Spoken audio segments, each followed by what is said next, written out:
Hello and welcome to Wonder Girl Tarot. This is your reading for the week of August 17th through the 23rd, 2020. It's a general reading for anyone who feels called to watch the video, as well as for my returning viewers and subscribers. Thank you so much for being here, and please feel free to like, share, and subscribe.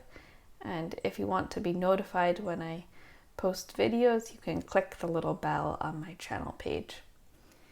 I have shuffled the deck and drawn 3 cards. The first is going to represent Monday and Tuesday, the second Wednesday and Thursday, and the third Friday, Saturday, Sunday.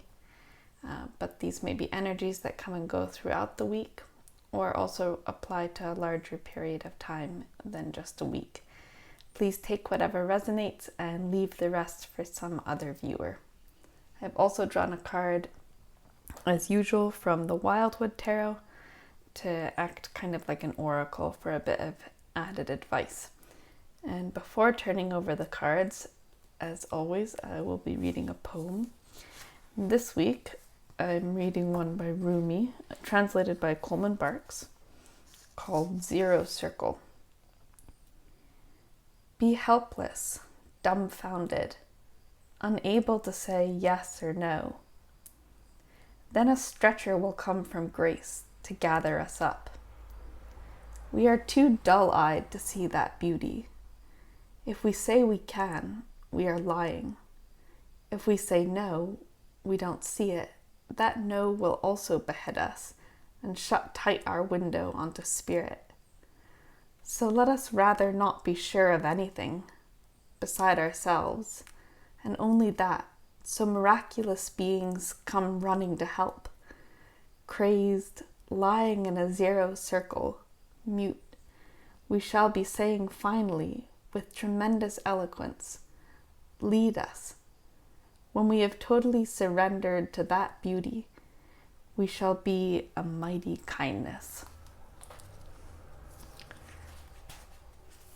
So, I think it's quite beautiful. And maybe it will relate to the cards, as it often does. So for Monday and Tuesday, we've got the 9 of Wands. For Wednesday and Thursday, the 10 of Pentacles. And for Friday, Saturday, Sunday, the 10 of Cups. And on the bottom of the deck, the 4 of Wands. Oh, well, this is looking really good, I have to say. So the bottom of the deck energy, the bottom of the deck is like the energy that is kind of underlying everything that's going on. And the 4 of Wands is a beautiful card. It's about celebrations and things like weddings, graduations, marking some big important event with other people. It's also sometimes a card about love, like eternal love, that has something to do with the 1111 numerology, which I don't know that much about, but it's really happy. You can see just from the yellow color and these 2 people, I'll show you. It's like they've just been married and they're holding garlands above their heads, and it's like a marriage tent type thing with the open walls. So it's a card that speaks to me. 4s are about stability, but this card always seems like things that feel both stable and free. So it's like feeling grounded and safe, but not fenced in. And on a more mundane level, I'm just thinking it's summertime. This could be getting together with friends, potlucks, being outside. I mean, of course people are outside because of coronavirus, but that's what it's making me think of, like being in the garden, being on the front porch and feeling connected to the people around you, feeling very open-hearted and also perhaps inspired. things like that. So it's a really nice underlying energy. Then to begin the week, I'm thinking that you've been going through a lot. So the Nine of Wands is the like wounded warrior card.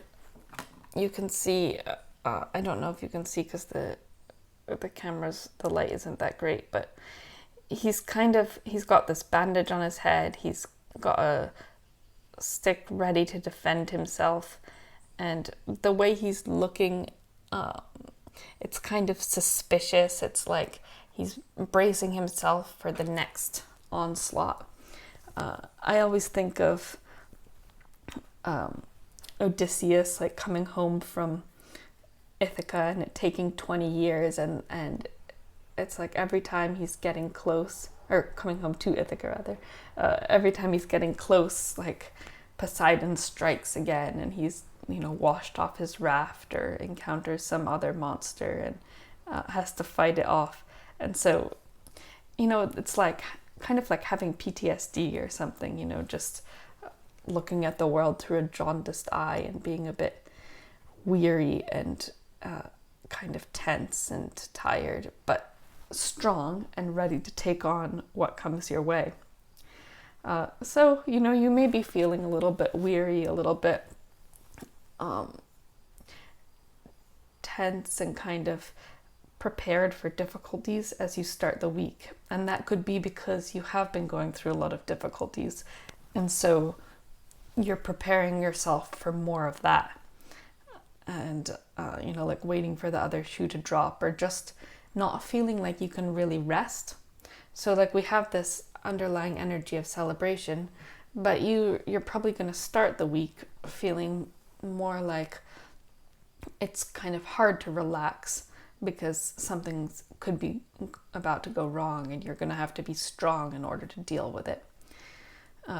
But I think that that's just left over from what you've been going through, because and not about something difficult that's happening this week per se, because the following two cards for the middle and the end of the week are some of the most positive in the deck. So the Ten of Pentacles is a card about like material and financial stability. So this is like having enough money, having a good home. It's also a card about family and dynasties, kind of, because you can see there's like an old man sitting here with some dogs, and then there are younger people in the background. And it's kind of like this is the person who's spent his life accumulating wealth and having children, and them having grandchildren, and just like creating that kind of like the family structure and prosperity and safety.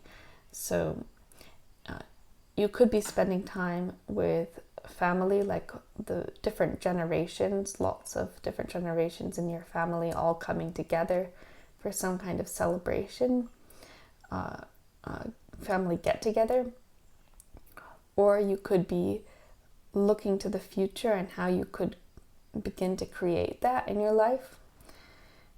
Or you can also just be feeling this sense that you have enough, that things are provided for, that you're surrounded by people you love and care about, that you have a sense of safety and community, like being part of a tribe, even if it's not your blood family. It can be like the friends that you found, the animals, the people that surround you, that perhaps you are living in a comfortable home, or you're feeling more comfortable in your own home and your own body. Like Pentacles are about those things that you can touch and like the stable reality around you. And then that's followed by the Ten of Cups. There's a tarot reader I watch, one of my favorites, called Gemstone Tarot, and she says that she always pulls two tens together. And I've sometimes noticed that with other readers too, that they'll show up. Sometimes like the difficult tens are the Ten of Swords and the Ten of Wands. That's like the burdensome one.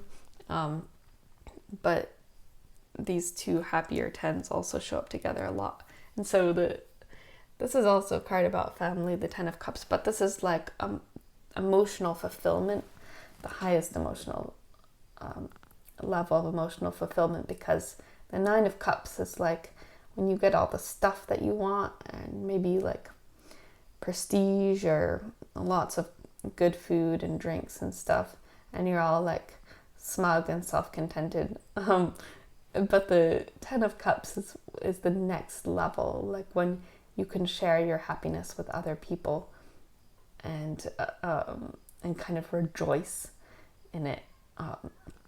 So that's what this is. It looks like the weekend is going to feel really joyful and like a kind of an overabundance. You know, they've got this rainbow over their head and a little home in the background. If you've been looking for a place to live, I'm thinking you might find one, because I'm just noticing that there are so many houses on here, like the house and the Four of Wands, and then here there's also like a house and a courtyard, and here there's a little house in the background. So it could be finding a home. And I'm also thinking of the poem. I'm just gonna take a look at it again. Oh yeah, so the last two lines, which is, so he's talking about when you've surrendered. So I'm thinking that, okay, I'm getting this, that you've been sort of maybe like guarded and trying to control things and trying to like fight for what you want. And maybe you kind of like surrender or give up on some level inside yourself. And you just stop struggling, or you stop guarding against the bad things that could happen, and then some really good things start to happen. Because, okay, in the words of the poem, like a stretcher from grace will come and gather you up. And then at the end of the poem, when he says that when you do that and and have become totally surrendered to that beauty, he says, when we have done that and become totally surrendered to that beauty, we shall be a mighty kindness. And that's what I'm thinking. The Ten of Cups is like a mighty kindness, because cups are emotions and things like creativity and stuff like that. But it's like that upwelling of and I think kindness is a good way of thinking of this card, because like I was saying, the Nine of Cups, which is called the wish card, it's kind of like a selfish contentment, and the Ten of Cups is like shared contentment and shared love, or like it's like a generous happiness. So that's what I'm thinking. This is like a mighty kindness here. You're going to meet with some kind of great happiness at the end of the week. And you know that it doesn't have to, the tarot often can seem quite grand, but just in everyday terms, it can just be things like waking up on the right side of bed and having some really wonderful conversations with your friends and family and having a good time. You know, it doesn't have to be something enormous, although of course it could be, so you never know. And then we'll turn over this card and see what there is. They have, okay, Page of Arrows, just the wren, this little bird.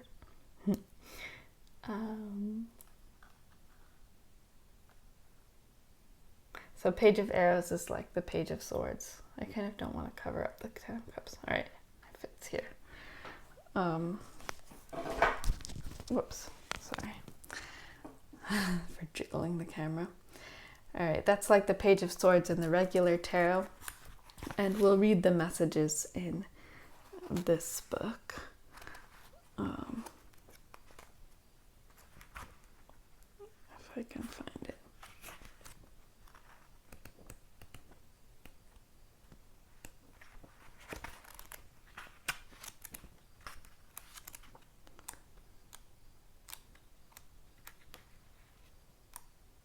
Sorry, it's taking me a little while to find for some reason.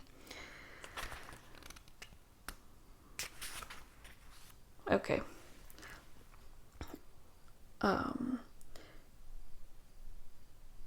So, the colors of the gold crest, red, white, green, and black, were once held to be sacred, and the common wren was considered a guardian of the winter mysteries. Druids kept wrens as totem animals of augury and prophecy and ritually sacrificed them on St. Stephen's Day, the 26th of December. Study and application brings wisdom and understanding, which can be applied to most situations. Your youth and determination will carry you forward, and your nascent skills bring you a dynamic realization. And the key words are watchfulness, mystery, determination, work, scholarship, wisdom, a vigilant guardian. Interesting. I mean, so what I'm thinking here is that perhaps you've been working really hard at something, and it's going to start paying off with these 10 of Pentacles and 10 of Cups. But as advice, I'm thinking that it may be just telling you to continue applying yourself. And it's possible that this week there may be also a lot of distractions. You know, it looks like a really good week, but perhaps it's saying not to let yourself get too far off any course that you've decided to undertake. And but it tells you that you'll to keep at things because you'll be successful. And I'm thinking perhaps there's something to do with winter that could come up with Christmas time. And it says, like, the last key word is a vigilant guardian, and I think it's talking about being a vigilant guardian, perhaps of things like the things that you value, like the people in your life that you value. It does seem like this could be like a week of some kind of stewardship, but I'm also thinking of just being protected, like in the poem, and experiencing some kind of grace, as though you've been under the protection of a vigilant guardian.